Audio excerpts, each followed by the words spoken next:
Hello everyone, I'm Dana Lahdati, and today we're going to talk about the cement industry here in Kingdom of Saudi Arabia. We're going to present today or the contents of the presentation, introduction, data analysis, conclusion, and finally recommendations.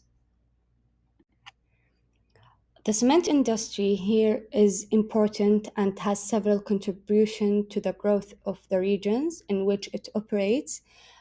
Cement is often cheap, adaptable, and in high demand. It can be produced with less of a harmful impact on the environment. Also considered the largest and fastest cement market segment growing in Saudi Arabia is the residential category.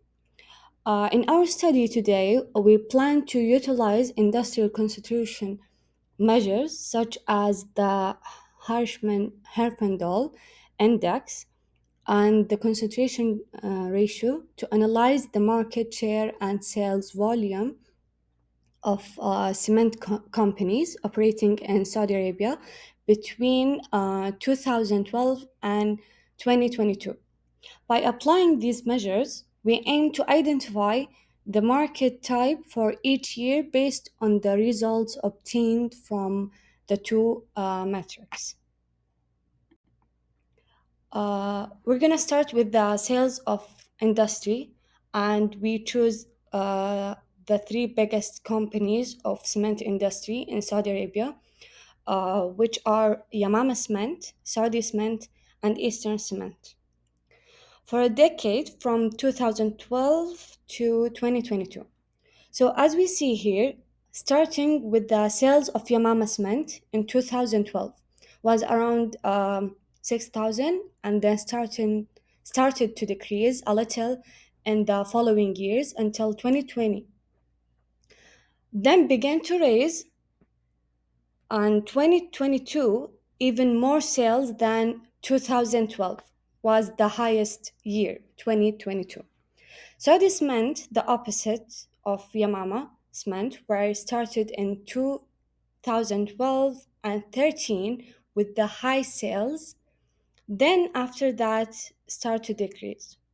Eastern Cement was the lowest sales of the three companies, but it's the same as Saudi Cement, which is started high back in 2012, consider their sales in the 10 years, and then decreased in 2022.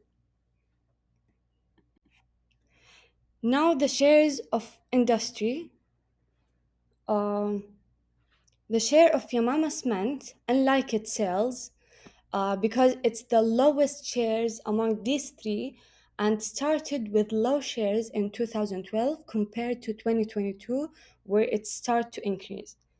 But the Saudi Cement and Eastern Cement was in the same exact track as the highs and lows in the period of time, uh, which is from 2012 to 2022. Except the Eastern Cement was higher than Saudi Cement in the share value. Now, Jury will continue with you with the sales of the industry.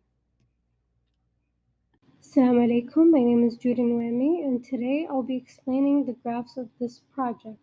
And that will be including the sales of the industry, the concentration ratio, and then the HHI lastly. So for the first graph, you can see here that there are some fluctuations in the industry sales, starting with 50,000. Then it hits its climax with 60,000. Then we can see a great decrease in the years from 2016 to 2019, roughly. Then we can witness a great increase with some stability, and with the graph ending with 50,000 industry sales, just like the beginning of the graph back in 2012. The results in 2012 suggest that they are greater than other years.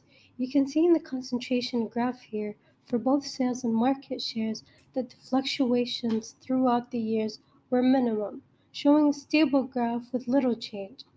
Of both 0.2798 concentration rate at the end of 2012 for both sales and market shares. Here, the HHI scores indicate a highly concentrated market. The HHI is known to take into account the market shares of both the large establishments and other sized establishments, whether it's micro, small, or medium sized.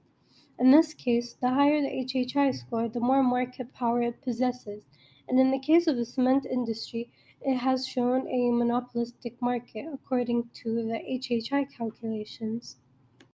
In conclusion, the cement industry often exhibits monopolistic characteristics due to product differentiation, which gives firms some control over prices.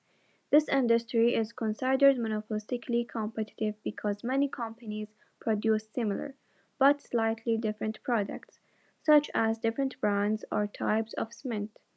While this variety gives consumers choices, firms compete based on price, quality, and marketing, unlike in perfect competition, where products are identical and firms have no price control.